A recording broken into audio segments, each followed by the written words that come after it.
At the reading of my father-in-law's will, the air turned to glass. "Why is she here?" my husband's sister spat. The lawyer adjusted his glasses. Article 7. To the woman my son betrayed. My breath caught as he handed me not a check but a key. The exact same one I'd watched my sister-in-law bury in her garden 3 years ago. The moment the key appeared in Mr. Harrington's weathered hand, the air in the room crystallized. I could almost hear it crack like thin ice beneath heavy boots. My lungs seized mid-breath as recognition slammed through me. That small, rusted piece of metal wasn't just an inheritance. It was a detonator. I hadn't planned to attend the will reading. After a year of cold shoulders and calculated exclusion from the Blake family, I'd nearly convinced myself to stay away. But something, perhaps Colton's voice in my head, perhaps my own stubborn pride, propelled me to the law offices of Harrington and Associates that rainy Tuesday morning. The reception area of the firm exuded old money with its dark mahogany panels and leather-bound law books nobody actually read. I arrived 15 minutes early, my heart hammering against my ribs as I smoothed non-existent wrinkles from my black dress. Professional. Dignified. The opposite of how they expected me to behave. "Madison." Blake's voice sliced through the quiet as he emerged from the hallway. My husband of 6 years barely met my eyes, his gaze sliding past me like I was a shameful secret. "I didn't think you'd come." I straightened my spine. He was my father-in-law. Was being the operative word. Caitlin appeared behind him, her designer heels clicking a precise rhythm that matched the throbbing in my temples. Her eyes, the same shade of coffee brown as her brother's, swept over me with clinical disdain. "This is family business." "I am family," I replied, the words feeling hollow even as I spoke them. Caitlin's perfect red lips curved upward, not quite reaching a smile. "Are you, though?" Mr. Harrington's assistant appeared before I could respond, ushering us into the conference room with hushed efficiency. The atmosphere felt like a funeral, technically over, yet heavy with unprocessed grief. Blake kept a calculated 3 feet between us as we settled into the polished chairs. His cologne, once comforting, now smelled like a stranger's. I hadn't seen Colton since his collapse at the factory warehouse 11 months ago. The memory flashed vividly, his imposing figure suddenly crumpling amid stacks of inventory, his gray eyes locking with mine across the floor for one startled moment before the chaos erupted. The heart attack had been massive. Unsurvivable. I'd tried to visit him in the hospital, but somehow my name never made it onto the approved visitors list. Mr. Harrington cleared his throat, drawing my attention to the present. His silver hair and wire-rimmed glasses gave him the appearance of kindly wisdom, though I knew better. 30 years as the Blake family attorney had made him loyal to a fault. "We are gathered today to execute the last will and testament of Colton James Blake, Sr.," he began, placing a thick folder onto the table with ceremonial precision. I felt Blake shift beside me, his shoulders squaring as if bracing for impact. On his other side sat his uncle Richard, Colton's younger brother, thin-lipped and impatient. Across from us, Caitlin sat with her husband Derek, their postures mirror images of entitled expectation. The proceedings dragged through predictable allocations. The family estate to Blake. The summer property to Caitlin. Investments split 60-40 between the siblings. Trust funds for the grandchildren. Charitable donations to the Veterans Foundation and local hospital. Richard received Colton's vintage car collection. Longtime employees were remembered with generous severances. My name remained conspicuously absent. With each bequest, Caitlin's smirk grew more pronounced, Blake's jaw more rigid. I kept my expression carefully neutral, wondering why I'd tortured myself by coming, when Mr. Harrington adjusted his glasses and turned to the final page. "Article 7, he announced, his tone subtly different. "To the woman my son betrayed." The room froze. Caitlin's head snapped toward me, her eyes narrowing to venomous slits. "Why is she even here?" she hissed loud enough for everyone to hear. Mr. Harrington continued as if she hadn't spoken. "I leave not wealth, which means nothing without truth, but the key to understanding what has been stolen." From his breast pocket he withdrew a small brass key. Tarnished. Ordinary. Devastating in its familiarity. My heartbeat thundered in my ears as I stared at it. 3 years ago, through the kitchen window of Caitlin's lavish suburban home, I'd watched her bury something in a terracotta flower pot.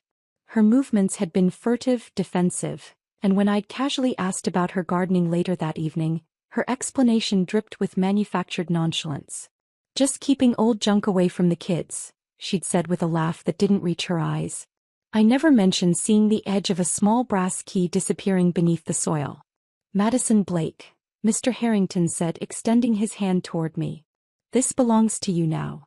The room erupted in controlled chaos. Richard muttered something about inappropriate. Derek placed a restraining hand on Caitlin's arm as she half rose from her seat.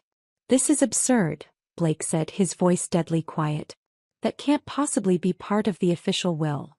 "I assure you it is," Mr. Harrington replied, unruffled.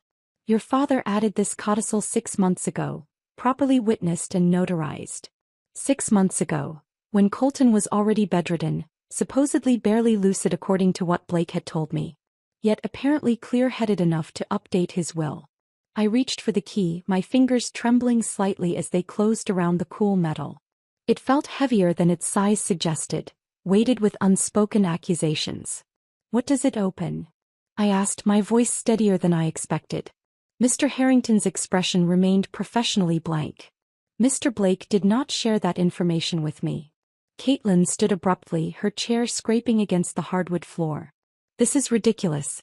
She's trying to manipulate her way into our father's estate even after he—" She stopped herself, something calculating replacing her rage.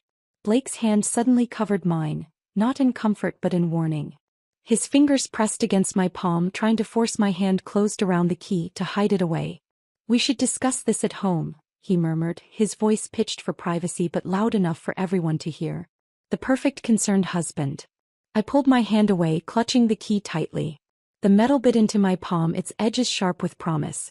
Across the table, Caitlin's face had drained of color, her usual mask of confidence fractured by something that looked remarkably like fear.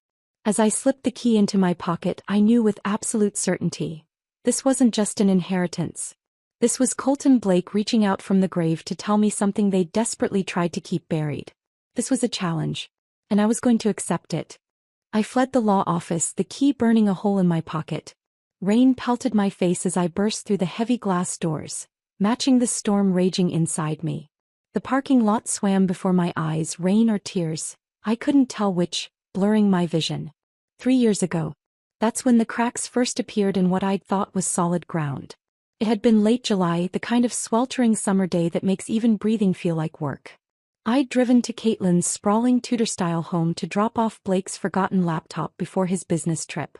Her silver Range Rover sat in the driveway, so I circled around back, knowing she'd likely be in the kitchen that overlooked her prized garden.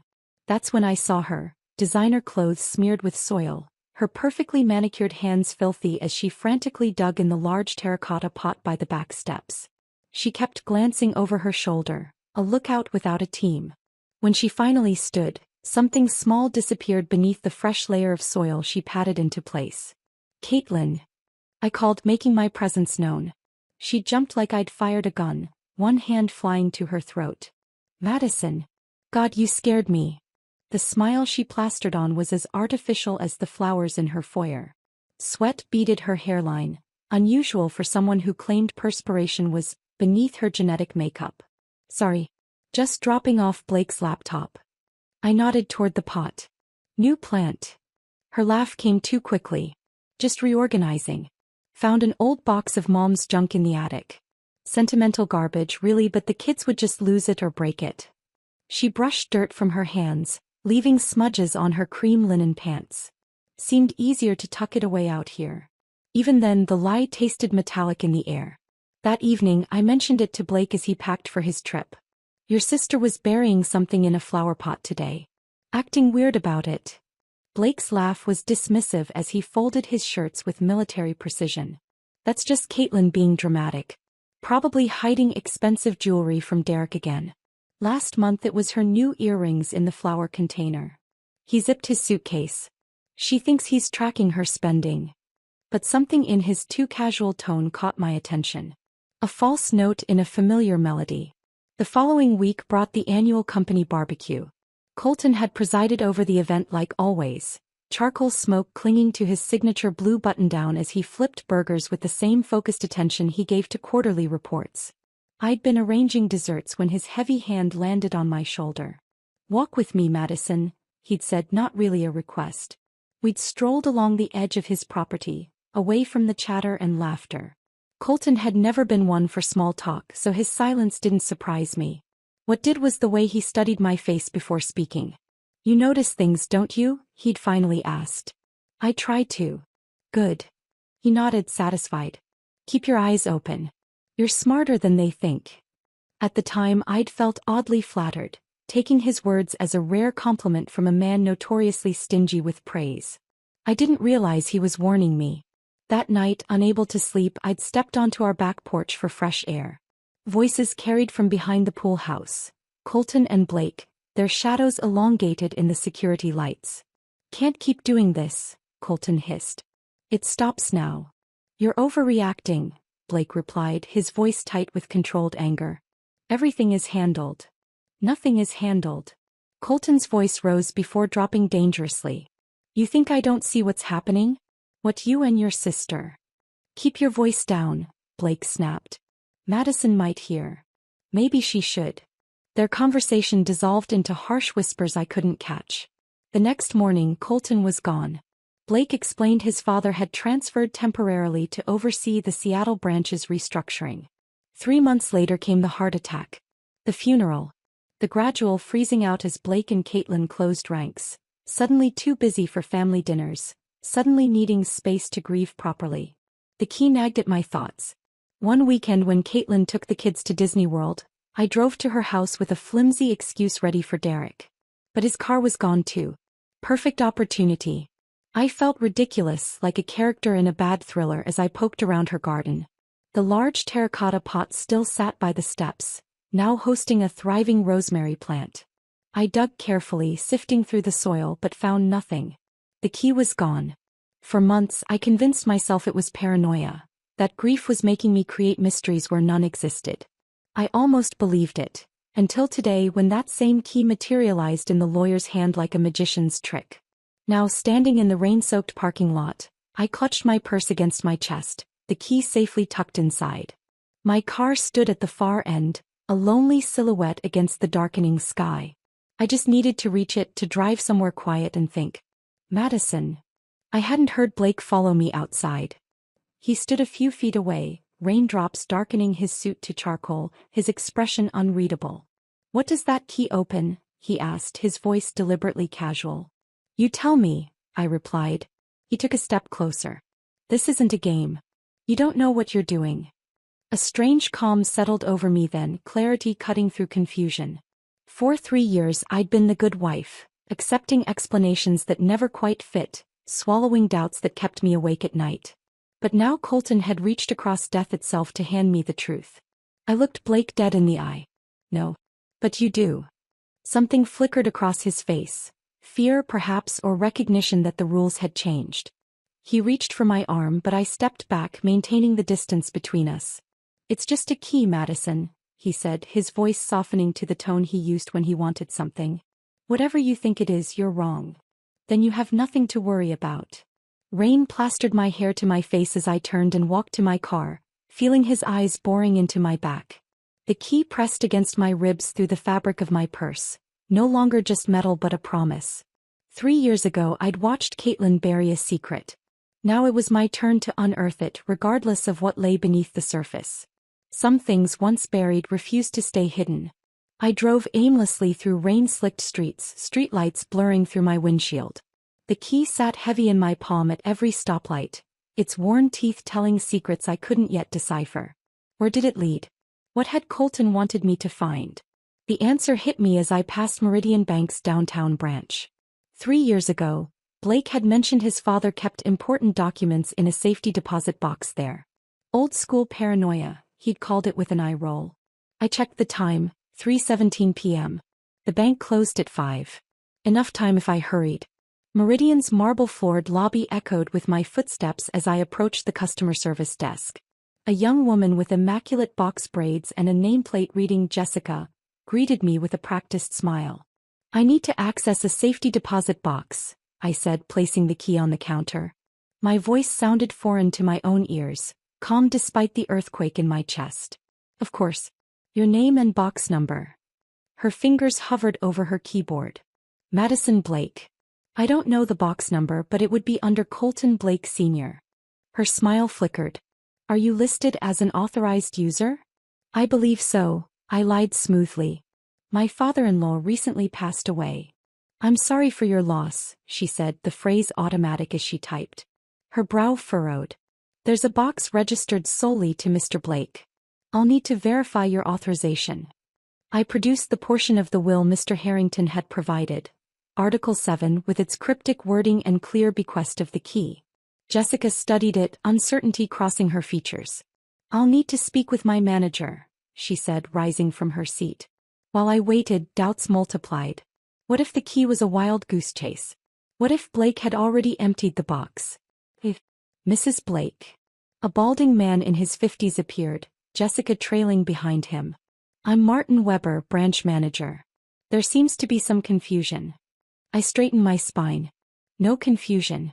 My father-in-law left me this key in his will. I believe it's to his safety deposit box here. The box in question is still registered solely to Colton Blake Sr., Weber said, his tone professionally doubtful. Without proper documentation of succession. Like this. I slid Mr. Harrington's card across the counter. Call him. He'll confirm I'm the rightful recipient. Weber's eyes narrowed, but he retreated to his office. 10 minutes later, after what I assumed was a terse conversation with the Blake family attorney, he returned with a different expression. Reluctant compliance. You'll need 2 forms of ID, he said stiffly.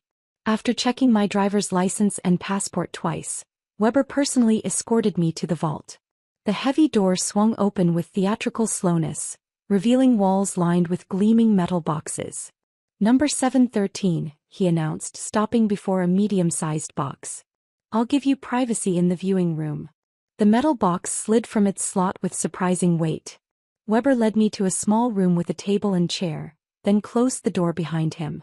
Alone at last, I placed the box on the table, inserted the key and turned it. The lock disengaged with a soft click that somehow seemed to echo in the silent room. My hands trembled as I lifted the lid. I'd expected papers, files, maybe old photos, the typical contents of a safety deposit box. Instead, I found just 2 items, a stapled set of documents and a check folded around them. I opened the documents first. The heading made my breath catch. Last Will and Testament of Colton James Blake. This wasn't a copy of the will we'd just heard read. The formatting was different, the language more direct. I flipped to the distribution section and froze. 30% of my estate, including liquid assets, property shares and stock holdings, to my daughter-in-law Madison Eleanor Blake. 30%. Not the zero I'd received today.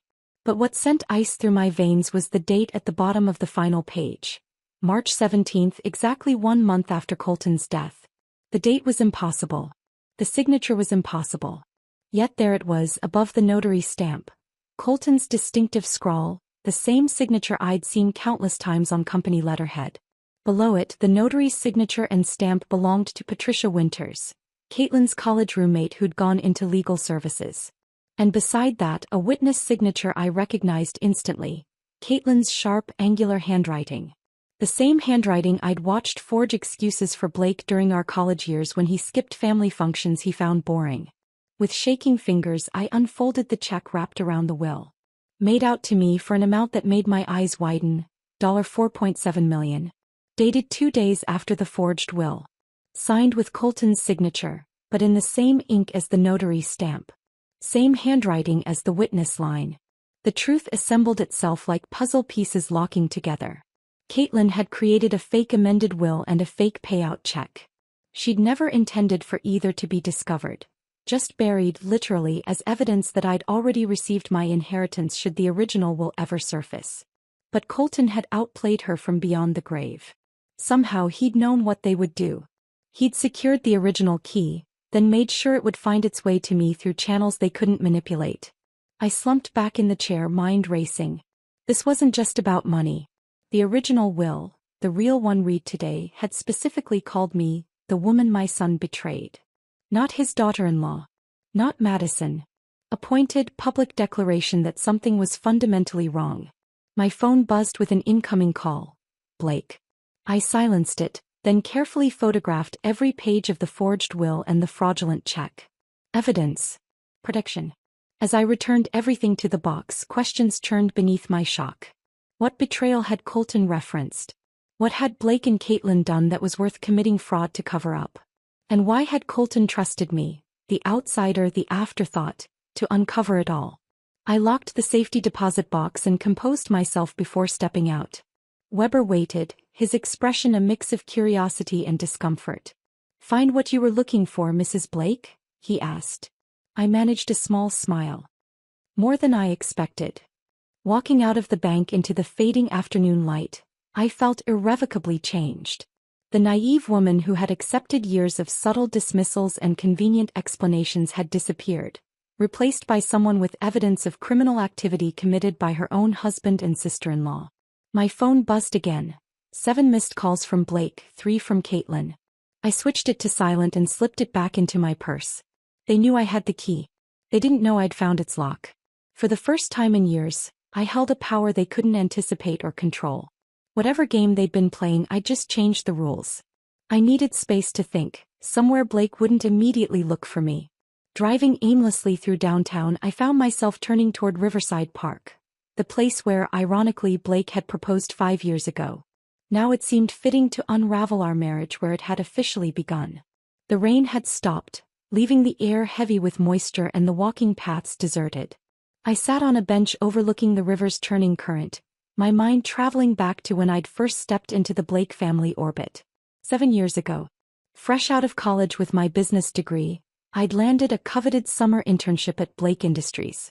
I'd been assigned to the product development team, my enthusiasm probably painful to watch.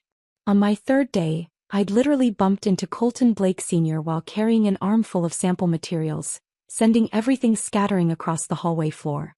Instead of the irritation I'd expected, he'd knelt down to help me gather the samples, examining each with genuine interest. "Good eye for materials," he'd commented, holding up a textile swatch. "The team needs someone who pays attention to details." That brief interaction had somehow turned into weekly check-ins. Colton would stop by my workspace, asking pointed questions about my observations of company operations, customer feedback patterns, inefficiencies I'd noticed. "You've got grit," he told me once. Not afraid to say the uncomfortable thing. "We need that." Blake noticed me around the same time, though in a completely different way. While his father saw my analytical mind, Blake saw, what? Challenge? A conquest? He'd appeared at my desk with coffee, invited me to team lunches, casually mentioned gallery openings and restaurant recommendations. I'd been flattered, of course. Blake had that effortless confidence of someone who'd never questioned his place in the world.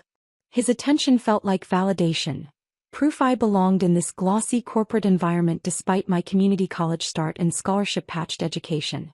Our courtship had been a whirlwind. Weekend getaways on the company jet. Champagne picnics arranged by his assistant.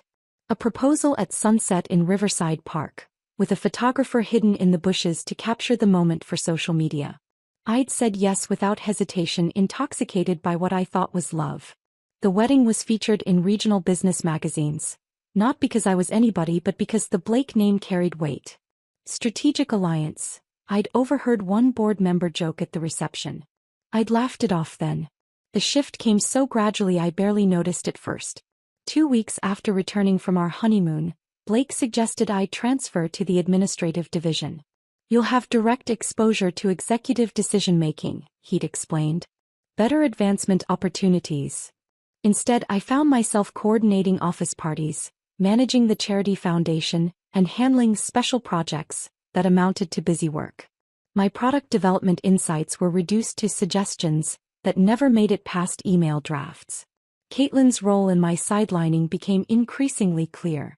Though her official title was VP of Special Projects, she functionally controlled the financial operations of the company. Madison's organizing the holiday party. She'd announce in meetings where I'd prepared to discuss market analytics. She's got such a knack for those things. The first time it happened, I'd waited for Blake to correct her, to remind everyone of my actual responsibilities. Instead, he'd smiled encouragingly. She really does. Later, when I confronted him privately, his response was always the same. Caitlin's sensitive about her position. Just keep the peace. Family dynamics are complicated. Family. That was the weapon they wielded most effectively. I wasn't really family, just an accessory to it. Every time I pushed back, I became the problem, the outsider who didn't understand how things worked. Even Colton's attitude toward me changed. The mentorship cooled, our conversations shortened, his questions about my observations stopped entirely. I'd catch him watching me sometimes with an unreadable expression before turning away. I learned later from Blake's executive assistant that he'd been telling his father I was struggling with the financial aspects of the foundation, that donors had complained about my unprofessional attitude, that I'd misallocated funds designated for specific programs. All lies, but by the time I realized what was happening, the damage was done. The warmth in Colton's eyes had been replaced by cautious distance. Or so I thought. Now, sitting in the park where I'd once envisioned a fairy tale future, everything looked different. The forged will and check revealed a conspiracy I was only beginning to understand. But they also proved something critical. Colton had never actually believed Blake's lies about me. He must have discovered their deception. Must have realized they were systematically undermining me, isolating me from any real authority or influence within the company. The question was why? What threat did I pose to Blake and Caitlin that required such elaborate containment? A memory surfaced. From 2 years into our marriage, during a rare dinner with just Colton and me. Blake had been delayed at a meeting, and his father had asked about my original department. "Do you miss product development?" he'd asked, swirling his whiskey. "Sometimes," I'd admitted. I had ideas for the Sustainable Materials Initiative that never got implemented. His eyes had sharpened with interest. Like what? For 30 minutes, I'd outlined my research on biodegradable packaging alternatives that could reduce production costs by nearly 22% while addressing growing consumer environmental concerns. Colton had listened intently, asking specific questions about implementation timelines and supplier relationships. The conversation ended abruptly when Blake arrived, but the next day, Colton had requested the foundation's financial records for review. A week later, Blake suggested I focus exclusively on event planning rather than financial management. They'd been afraid. Not of me specifically, but of what Colton might see in me, potential. A trustworthy ally. Someone who prioritized the company's long-term health over short-term gains. As the sun began to set over the river, casting long shadows across the park, I pulled out my phone and finally checked my messages. 27 missed calls. 15 texts demanding to know where I was. 2 voicemails from Caitlin, her voice tight with barely controlled panic. The last text from Blake read simply, "Whatever you think you know, you don't. Come home so we can talk." But home wasn't home anymore. It was the elaborate stage set where I'd performed the role of supportive wife while being systematically stripped of voice and agency. And now, finally, I understood the most important line from Colton's will. "To the woman my son betrayed." The betrayal wasn't infidelity or a single act of deception.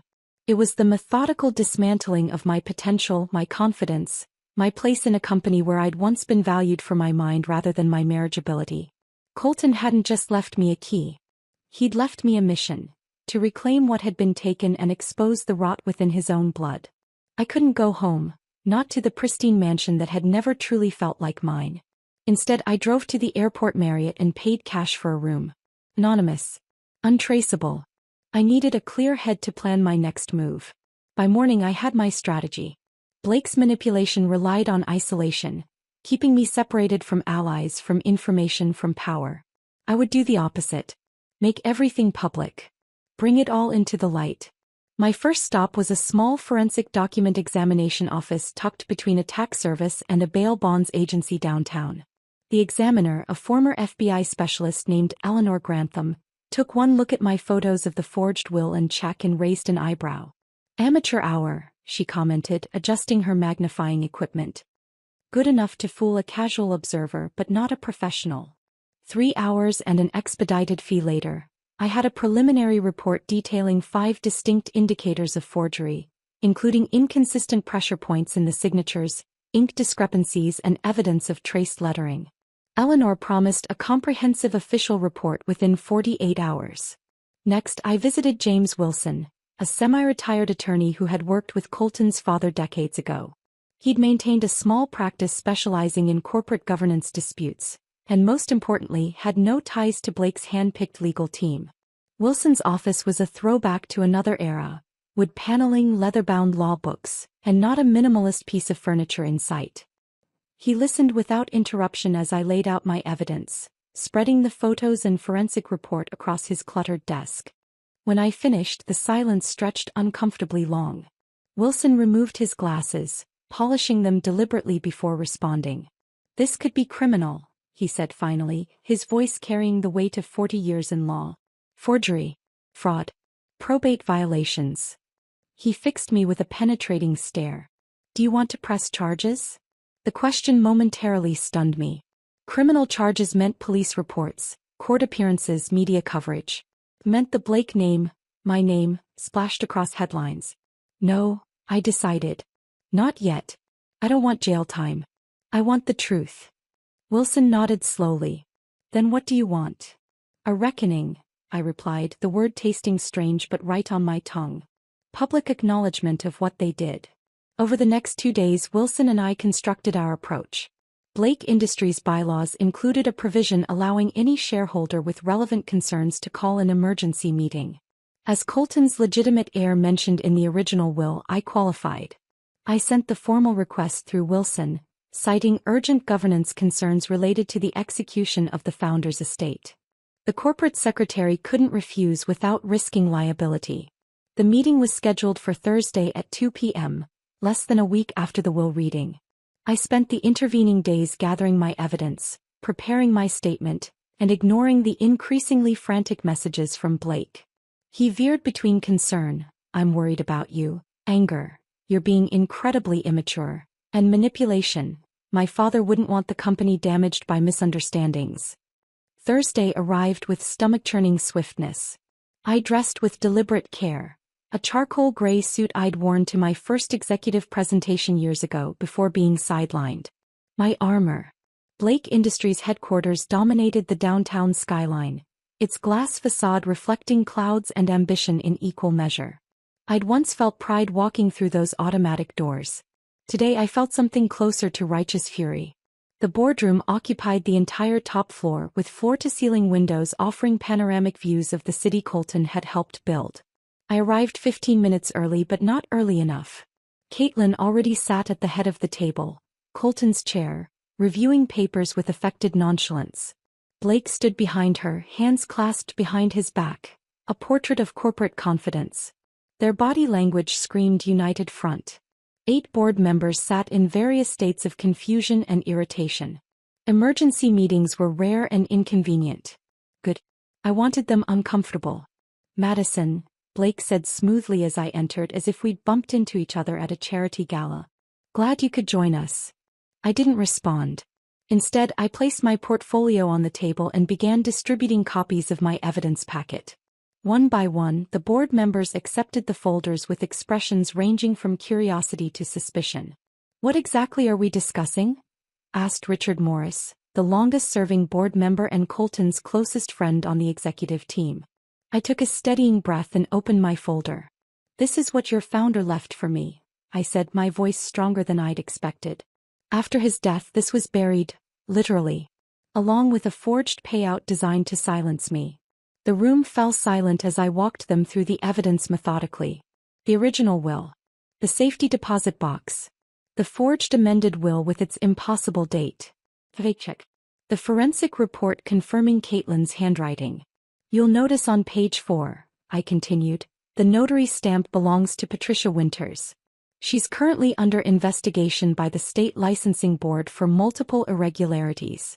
She's also, coincidentally, Caitlin's former roommate." I watched their faces as understanding dawned. Confusion gave way to shock, then to the dawning horror of realization. Morton Fielding, the CFO, removed his glasses and pinched the bridge of his nose. Diane Levesque, head of legal, was already taking furious notes, her expression glacial. Caitlin's face had transformed from confident to corpse-like, blood draining visibly with each new piece of evidence. Blake maintained his composure, but the muscle twitching in his jaw betrayed his panic. This is absurd, Caitlin finally snapped, standing so abruptly her chair tipped backward. That's not legal. It's fake. She's the one committing fraud. Her voice echoed in the suddenly silent room. Every eye turned from her to the documents, then back to her flushed face. From the doorway, a new voice entered the conversation. The notary commission number on this document was suspended 3 months ago for fraudulent activities. James Wilson stood there, phone in hand. I've just gotten off the phone with the Secretary of State's office. They've confirmed Patricia Winter's stamp was invalidated following multiple complaints of improperly notarized documents. He approached the table, placing his phone down like another piece of evidence. They're quite interested in this new example. As is the probate court. Caitlin's face contorted. You have no right. I have every right, I interrupted, surprised by my own calm. Just as your father had every right to leave me 30% of his company. Blake finally spoke, his voice low and dangerous. Madison, you don't understand what you're doing. I understand perfectly, I replied, meeting his gaze directly. I'm doing exactly what Colton would have wanted. Exposing the truth. In that moment, as the board members examined the evidence with increasing concern and Caitlin's composure crumbled completely, I felt an odd sense of vindication. This wasn't about money or revenge. It was about honesty. About consequences. It was about fulfilling the trust Colton had placed in me when he left me that key and set this reckoning in motion. The days following the boardroom revelation unfolded like a corporate thriller. Security escorted Caitlin from the building that very afternoon, her personal items later delivered in bankers' boxes. Blake managed a more dignified exit, citing family matters requiring immediate attention, in a company-wide email that conspicuously avoided mentioning the emergency board meeting. For a moment I stood in the eye of the hurricane. Interim leadership needed direction. Employees whispered in break rooms. Clients called with concerns. The company Colton had built with decades of hard work teetered on the precipice of a public relations disaster. I hadn't wanted this responsibility, but I wouldn't shrink from it either. For 2 weeks I inhabited Colton's office, the space still bearing subtle traces of his presence. A collection of geological specimens on the bookshelf, the slight indentation in the leather chair, the faint scent of his sandalwood aftershave that somehow lingered. The first week brought Blake's campaign of reconciliation. It began with flowers. Massive arrangements delivered hourly until I instructed security to refuse them. Then came the texts, evolving from terse demands to syrupy apologies. We need to talk. This isn't what my father would have wanted. You're making a mistake. I was protecting the company. I was protecting you. I miss you. I still love you. When I continued ignoring him, he appeared at the office, somehow charming his way past the front desk. I looked up to find him lounging in the visitor's chair across from what had been his father's desk, as if this were a casual drop-by. This has gone far enough, Maddie, he said, using the nickname I'd always disliked. It's Madison, I corrected, continuing to review the quarterly projections without looking up. And you shouldn't be here. It's still my company. 25% of it is, I agreed. Which doesn't grant access privileges after the board voted to suspend your management role. His carefully constructed charm cracked, revealing the entitlement beneath. This is just money, he snapped. Why are you being so dramatic? The question was so absurd I finally looked up. It was never about money, Blake. It was about trust shattered. Stolen. Legacy twisted to erase me. Caitlin's idea. He tried shifting tactics. The forgery, the buried key, all her. And you just happened to benefit? You just happened to go along with it? You just happened to start feeding your father lies about me right when he was getting suspicious. I shook my head. You're not a passive character in someone else's story, Blake. You made choices. Security arrived then, responding to the silent alarm I'd triggered under the desk. Blake's face as they escorted him out, disbelief morphing into comprehension that his world had irrevocably changed, would stay with me long after. Caitlin's approach differed in style but matched in desperation. After her initial rage came calculated manipulation. She arrived at my hotel with tears and a story about Blake coercing her, about fearing for her children's inheritance, about making one terrible mistake. When that failed, she pivoted to threats. About what she knew, what she could reveal, what she might do. We thought you'd leave anyway, she said during her final attempt, her composure slipping. You were never meant to be permanent. The casual cruelty of it struck me like a physical blow. In their eyes, I had always been temporary. A convenience, an accessory, never truly part of the legacy they believed was their birthright alone. By the third week I had made my decision. I called a formal board meeting and arrived with a proposal my lawyers had carefully drafted. The room felt different this time. Respect had replaced suspicion, attention had replaced dismissal. I'll sell my 30% stake in Blake Industries, I announced, under one non-negotiable condition. Neither Blake nor Caitlin may hold any management position within the company or its subsidiaries, now or in the future. The reaction was immediate. Murmurs, exchanged glances, raised eyebrows. Richard Morris leaned forward. That's a significant demand, Madison. It's a significant stake, I countered. And a significant betrayal that endangered this company's reputation and integrity. Deliberations lasted hours. Financial considerations weighed against ethical ones. Legal implications against practical realities. In the end, pragmatism won out. The whispers of forgery and fraud had already reached major clients. Investors were skittish about potential scandal. The company needed stability, not protracted internal warfare. When the vote came, it was unanimous. The board accepted my terms.